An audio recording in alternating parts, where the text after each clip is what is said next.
Good morning. So good to see you. Man, what a way to just start our gatherings together. Baptisms, new life. It's just, I've been a pastor for over 20 years, and I don't know how many people I've had the immense privilege of baptizing over those 20 plus years. Not hyperbolic, you guys. It literally never, ever gets old. Like each person, there is a profound, it's hard to put into words just how momentous and special. So congratulations, you guys. Drew, Laura, I think Jasmine is here somewhere as well, and Taylor. Yeah, incredible. If you're here today and something in you is like, you know what, I'm a follower of Jesus and I've not been baptized. That's for me. We have a baptism service on Easter. We baptize people on Easter, and it's special. So Easter is a few months away. I know we just got through Christmas, and I'm already talking about Easter, but it's coming. And so just go on our website and, find the baptism page and sign up. It would be a joy to baptize you. Okay, let's begin here. I want to ask a non-rhetorical question, like show of hands. And be proud, you guys, be proud. Do we have any multitaskers in the room? Yes. Wait, raise your hand high. Raise both hands because you can. You're multitaskers. There we are. Yes. Celebrate it. And there's like probably a third of you multitaskers who are not raising your hand because you've got to conserve your energy for other multitasks you've got to get done. You're like, I'm not answering that dumb question. Get out of here. Beautiful. Yeah. I'm not a good multitasker, but I am surrounded by incredibly gifted multitaskers. And I know here in Silicon Valley, it's just, there are a lot of us, or there's a lot of you. I'm not one of you, but there are a lot of you incredibly gifted multitaskers. I want to show you an image here. This is an advertisement from IBM, the computer company right here in the Bay Area. It's an advertisement from IBM from the year 1965. And this advertisement was for what they called the IBM 360 mainframe computer. And the computer is that entire room. And they were selling this brand new innovative computer in 1965 to big businesses all over the world. And in the advertising campaign, IBM, the computer company, came up with a brand new English word, multitasking. That's where the concept came from this advertisement. They were the first to use it. And of course, it meant what we all know it to mean, that this computer, the IBM 360 mainframe, could do multiple tasks all at once. Now, here's the thing.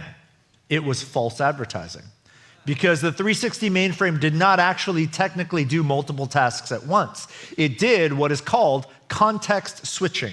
It moved from one task to the other, back to the previous one, then to a new one. It would move so quickly, it was imperceptible to the human experience. And so for a human using the computer, it looked and felt like the computer was multitasking. And yet, it wasn't. It was just doing lots of things one at a time very quickly. But either way, over time, this concept took off. People began to believe the myth of multitasking.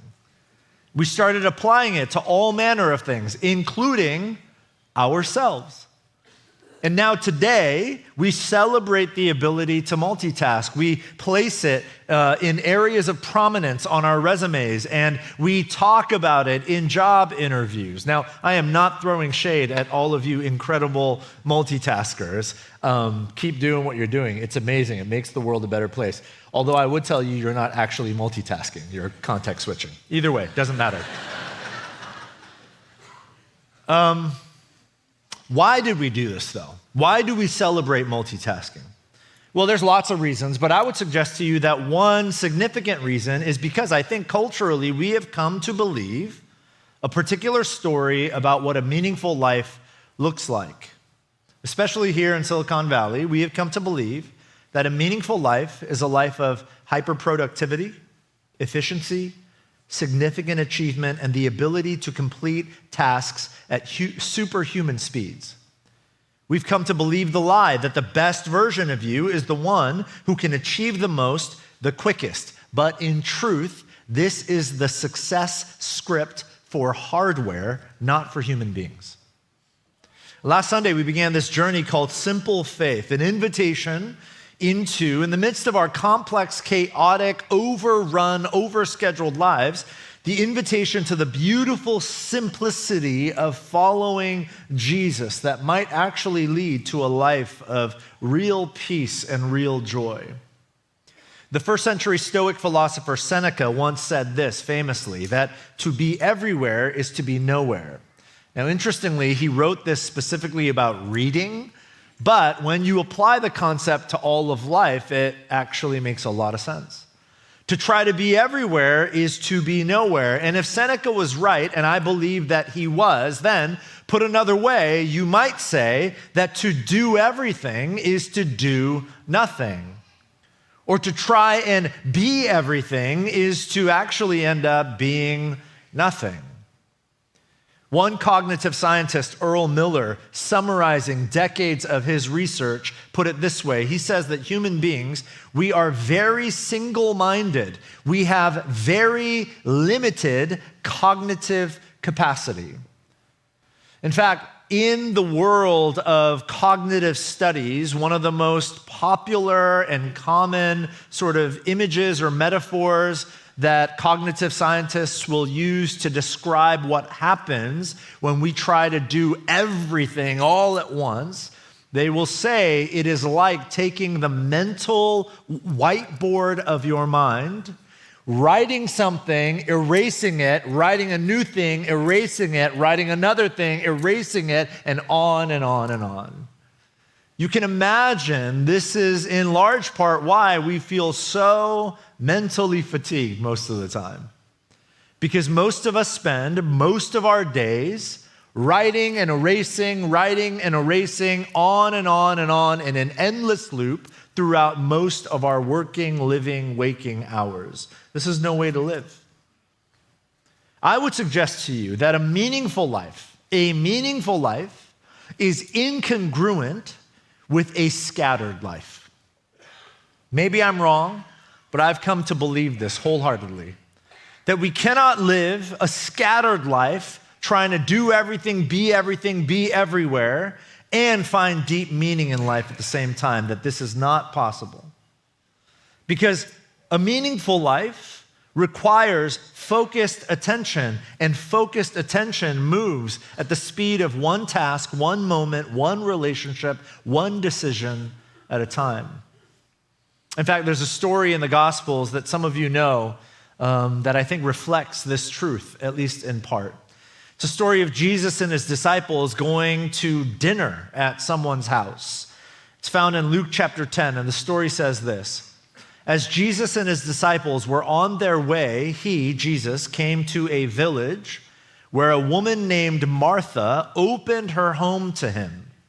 And she had a sister called Mary, who sat at the Lord Jesus' feet, listening to what he said. But Martha was distracted by all the preparations that had to be made. She came to him, to Jesus, and she asked, Lord, don't you care that my sister, Mary, has left me to do the work by myself? Tell her to help me. None of you have ever spoken this way to another person, right? Martha, Martha, the Lord answered. You are worried and upset about many things, but few things are needed, or indeed only one. Mary has chosen what is better, and it will not be taken away from her. Now, many of us know this story. If you don't, that's okay. It's a pretty straightforward story. But if you know this story, or if you've heard this story or read this story, or if you've been in a church where somebody taught on this story before, maybe it's not true for you, but for a lot of us, this was the case for me growing up. I sort of misunderstood this story for many years. I thought what was happening here was that Jesus was basically like scolding Martha for focusing her energy on hospitality. For many years, I interpreted this story as Jesus basically saying why are you even trying to prepare a meal and pour the drinks? It's like, it's fine. The only thing that matters is right here. Let's just talk. That's how I interpreted the story. That's actually not what's happening here. Hospitality is a big deal today, obviously. If a guest comes to your home, you want to tidy up, make sure you have some food and drinks, good wine, whatever it might be. Hospitality is a big deal. But you just need to know, when this story took place in the first century Jewish world, hospitality was not just a big deal. Hospitality was serious business. It was a matter of moral obligation, social reputation, and in fact, for good Jews, even to this day, religious faithfulness. To be hospitable was to be a good, God-loving, God-fearing Jew. And to fail to be hospitable was to fail God himself. That was the case at the time of Jesus entering this home with his disciples. To welcome a guest well at this time was not just a matter of courtesy. It was a sacred duty for good Jews like Martha. In other words, Martha is doing exactly what she should be doing. Martha should be hospitable. Martha should put the work in to make sure that Jesus and his disciples have wonderful food and good drink and a comfortable place to recline for the meal. This is a part of what it meant for Martha and for all Jews at the time to faithfully follow God. Martha is not doing anything wrong. In other words, this story is not about Jesus telling Martha, stop doing all the work. He is not rebuking Martha for the work she is doing. So then what is Jesus doing? Jesus is naming the destructive stuff that the necessary work is doing in Martha. Jesus is not rebuking the work Martha's doing. Jesus is recognizing and naming in love what that work is doing in Martha. The danger of a series like the one we're in now about simplicity is that all of you are going to walk away misunderstanding the teachings. Jay told me I should stop doing anything. This is my chance to go back to mom's basement and eat Flamin' Hot Cheetos and play Call of Duty 9 to 5. This is my opportunity. That is not what I'm saying. It's not what Jesus is saying. Jesus is not rebuking Martha for the work she is doing. Jesus does not rebuke you for the work you do, unless that work is intentionally harmful to others or yourself. But most of you, and I know so many of your stories, whether you work in finance or in tech or in business, or you're making a home for your family, or you're an educator, or you're a carpenter or a general contractor, I know many of your stories. You are doing good work.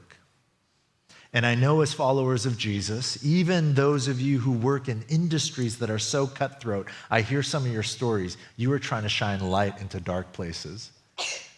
And it's busy. And it's hard to make it. Jesus does not rebuke your work. What he does do is ask the question, hey, what is that work doing in you?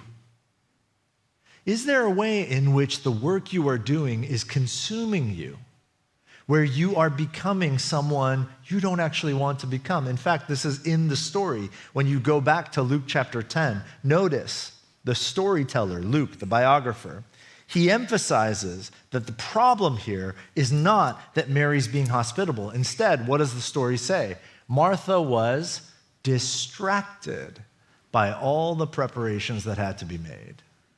The story does not say Martha was just preparing, and that was bad.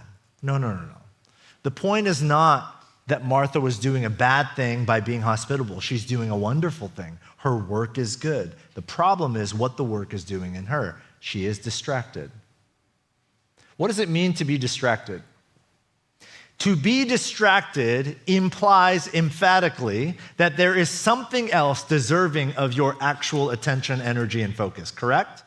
If you're having lunch with your best friend after not having seen them for 2 years, nobody would look at that meal and say, man, you are just paying attention to your best friend.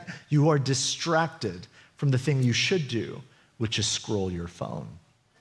No, you would reverse the two, right? If you were sitting with your best friend sharing this wonderful meal, but you're not talking to them, all you're doing is scrolling your phone, somebody would justifiably say to you, hey, you are distracted from the main point, which is to share your presence with this friend. So distraction means there is something else deserving of our actual primary attention. Martha is distracted by good work she's doing because there is something else deserving of her actual attention. Put another way, the problem isn't that Martha is being hospitable. The problem is that in her desire to be hospitable, she is distracted from the point of her hospitality. The problem is not that you work hard. The problem sometimes for many of us is that in working hard, we miss the point of why we work. The problem is not that you are achieving and succeeding and innovating and climbing the ladder. The problem is that in so doing, often we run the risk of forgetting the point of why we are working so hard to achieve and innovate and climb the ladder for God's glory and for the good of others and to bless those who've been entrusted into our care. Martha is so busy in preparations for Jesus, she is missing the presence of Jesus. Her hands are full, but more dangerously, her heart is crowded. Her activity is faithful, but her attention is fractured. In our home, I am not the planner. Jenny is the planner with basically all of life. She's really good with spreadsheets and executing a plan and schedules. She's meticulous with details. I'm terrible with those things, except when we go on vacation, the roles reverse. I create the Google spreadsheet. I create the itinerary. It's mostly because wherever we go, there is a very long list of places I need to eat. And if I don't get to eat at those places, I become a dangerously angry person. And it's a brokenness in my life that the Spirit needs to do more work. Okay, so I do this. I just did this on our little winter break. I had like a full itinerary every single day. We're going to go here, then there, then I will eat these 12 things, and then we'll go here, and the kids can do this, and then I'll eat some more. Anyways, have this whole itinerary.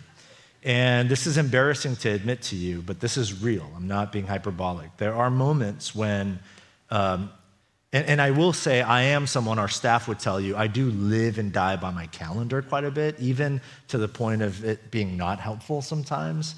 I am sort of a regimented, like at this time we do this kind of guy typically. And sometimes, embarrassing but true, we will be having this wonderful time, Jenny, myself, our kids. But if I look at our schedule and our itinerary and we're off schedule, because I have mapped this out. I know like which restaurant will have long lines at what times. It's all coordinated. And which ones take reservations, which ones don't. Like, it's all very coordinated. And if that gets thrown off, sometimes I will I will get like so anxious and so intense. And in those moments, sometimes by the Spirit of God, I hear like this gentle whisper, you are missing the point of the vacation, right? The point is not to follow the itinerary to a T. The point is to enjoy relationship. The point is to make memories with these little kids who are growing up so fast. So do you sense in your life that your hands are full and your heart is crowded? In the midst of really good work you're doing, faithful activity, how often do you find your attention fracturing? Has the busyness of life, the endless list of tasks and to-dos, has it untethered you in some way from attentive, loving presence with God and with those who matter most? Do you find yourself constantly anxious and endlessly striving? Can anyone here relate to the sense that their interior life is splintering? If that's you, I want you to hear the same words that Jesus spoke to Martha in this moment. Luke 10:41, what does he say? Martha, Martha, the Lord answered. Now, that doesn't feel really significant to us, but you should know this culturally in Jewish written text especially, but also in spoken text. He would have spoken Aramaic here. Either way, When there is a double address in that culture, when someone says another person's name twice, it is indicative of caring emotion. So, it's before my time, but you know that there's caricatures of it. You know that show, The Brady Bunch? And there was, it was like this blended family, and there was a sister named Marcia, who I guess got in trouble all the time. And there's this like sort of meme, the other sisters would be like, Marcia, Marcia, Marcia, or something. Or maybe she was like the goody two-shoes sister, and the sister that got in trouble all the time would like, with antagonism, say like, Marcia, Marcia, Marcia, think about that, but this is like literally the reverse of that.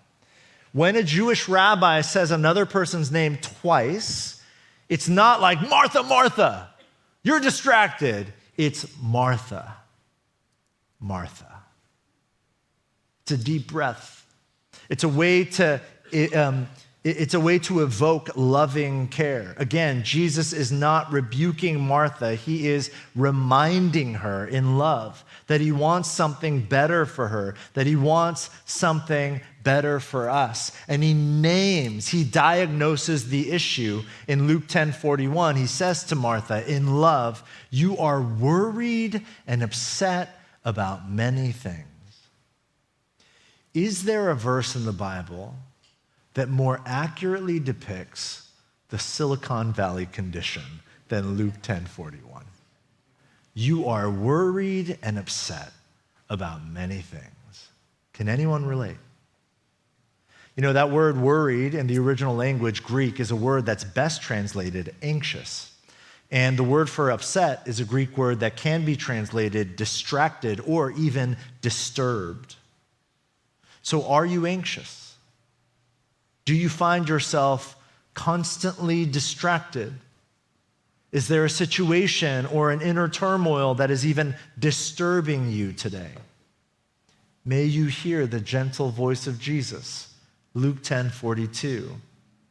Few things are needed, or indeed, only one. Remember, Jesus is not telling Martha, stop doing everything and just do one thing. He's not telling you, stop doing everything, just do one thing.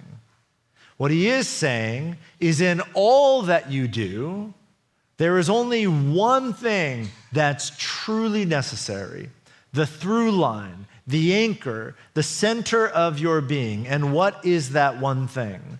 When we explore other places in Scripture, we get sort of a mosaic of what Jesus might mean here. In Matthew chapter 6, Jesus says this, seek first his kingdom and his righteousness, and all these things that you need will be given to you as well. That's one way to live the one thing sort of life. It's not to stop everything, but always to start everything with God's kingdom in mind. Seek first God's kingdom. And then what? Philippians 4, Paul says, do not be anxious about anything, but in every situation, by prayer and petition, with thanksgiving, present your requests to God. Present your requests to God. And if you do that, the peace of God, which transcends all understanding, will guard your hearts and your minds in Christ Jesus. So to seek God's kingdom first does not mean that from there we just sort of blindly resign ourselves to whatever God's going to do in us and to us and through us. No, the Bible is really clear. As you seek the kingdom first, God also welcomes and invites you to present your requests to God. Go talk to him. Tell him what you lack. Tell him what you need. Be honest. I will tell you, God delights most in nearness and union with you. The point of this invitation is not because God is saying, I'm a cosmic vending machine, and if you ask the right way, you'll get whatever you ask for. That's not the point. The point is, draw near to God. Speak honestly to him. Tell him where you have lack. And he will give you, maybe not what you want, but he surely over time will give you what you need. And often, you know this, the thing we think we really want ends up being the thing we absolutely do not need. And so the point is just to let God know, which leads to the third. When you go back to this ancient passage, prophetic text, Isaiah chapter 26, the writer says, "You, God, will keep in perfect peace those whose minds are steadfast because they trust in you." We seek God's kingdom first. We present our requests to God, and then we trust in God. But we don't just trust in him, trust in the Lord forever. The forever part is the part that's really hard, right? The forever part is the challenging part, because trusting in God sporadically, situationally, circumstantially, most of us can pull that off. It's like, okay, I know this job thing, Lord, I need you. You know what? I trust you. No, the invitation is trust in him literally forever, just everything. Everything, all of life. Seek God's kingdom first, present your requests to God, and then trust in the Lord forever. This sort of threefold movement is the paradigm to a life of beautiful simplicity. So I'll invite you to this week. Whatever you're going through, might this be a paradigm through which you observe and engage that situation? How do I seek God's kingdom in this circumstance? And what do I sense I really need? I'm just going to tell him. I'm going to be honest with him. God, this is what I want. I want this to get resolved. I want the promotion. I want her to say yes. And then finally, after you've done that, just trust him. And that is really scary. It's really scary, but it is the simplest way to live your life. Practically, what does this mean? I'll just remind you of some practices I invited you to, like very pragmatic practices that I think some of you have already done, and I hope that you are beginning to experience the first fruits of it already. But for those of you who haven't, or for those of you who just want to continue practicing this, I'll just remind you again, another invitation to practice during this journey of simple faith is to examine your calendar and your list of tasks and to eliminate one non-essential thing.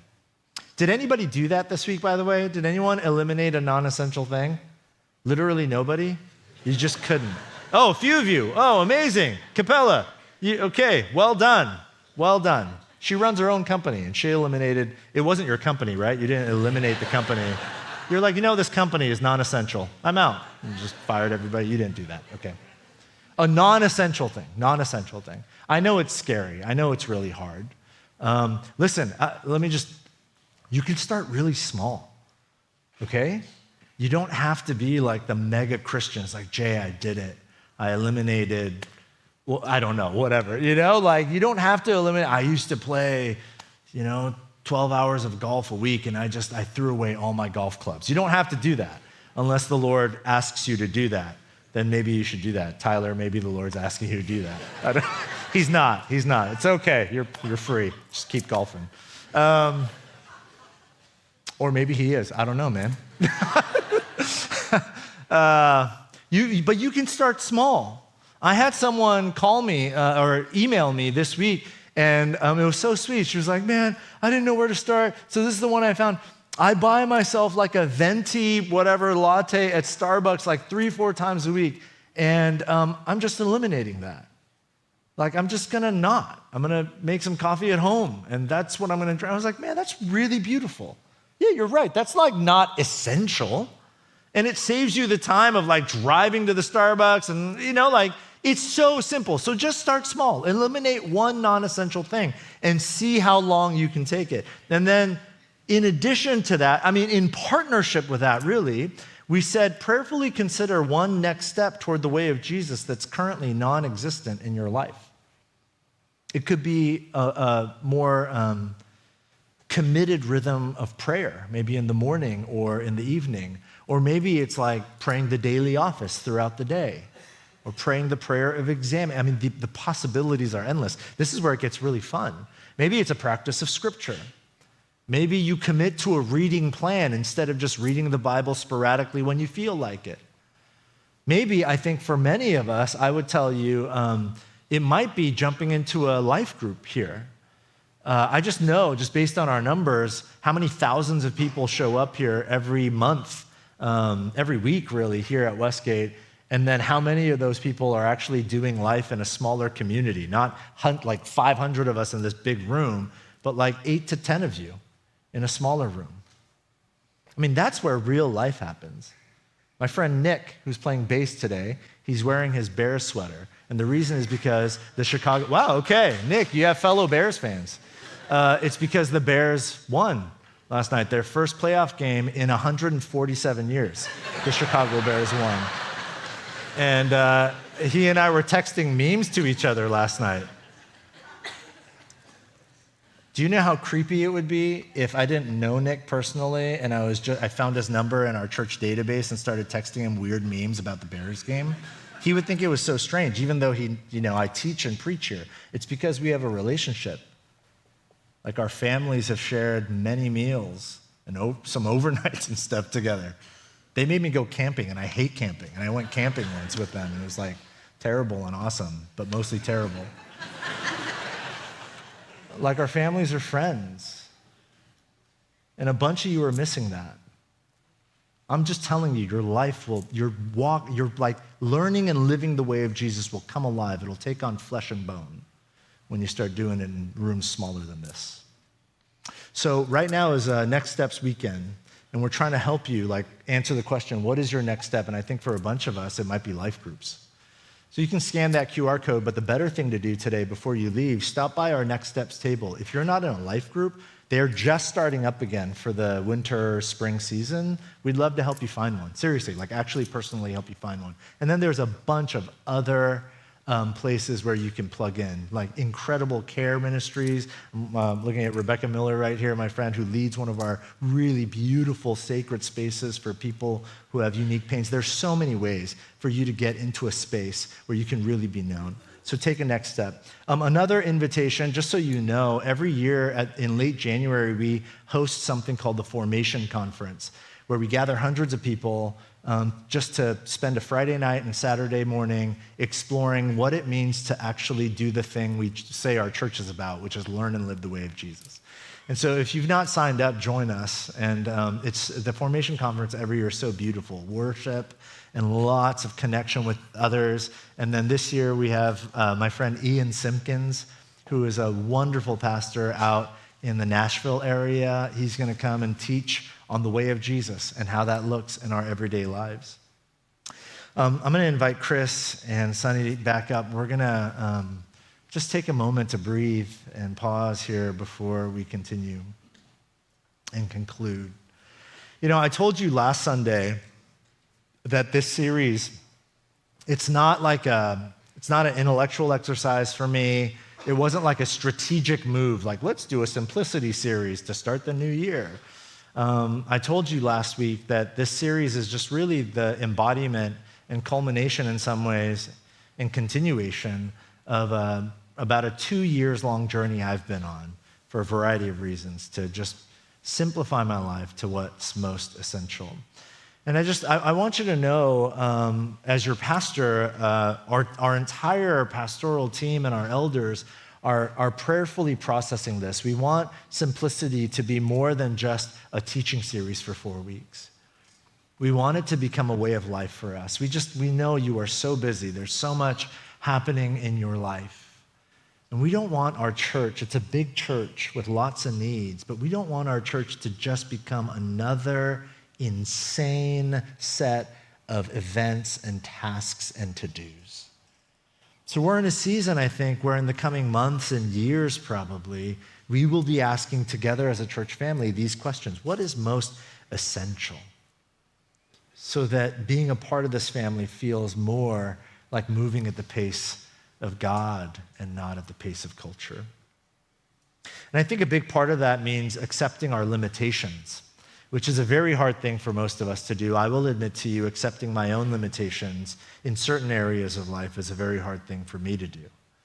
And sometimes what I need most is a reminder that it is when I accept my limitations that I finally open myself up to fully experience and receive the immense peace of God flowing like a river into the chaos of my life.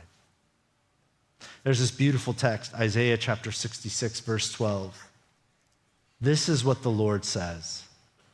This is God's promise to his people, which means it's his promise to us today. I will extend peace to her. I will extend peace to you like a river. Peace like a river. Man, who doesn't need that? I mean, Christian or not, who doesn't need that, right? If you're a follower of Jesus, you know what this peace is like because you've experienced it before.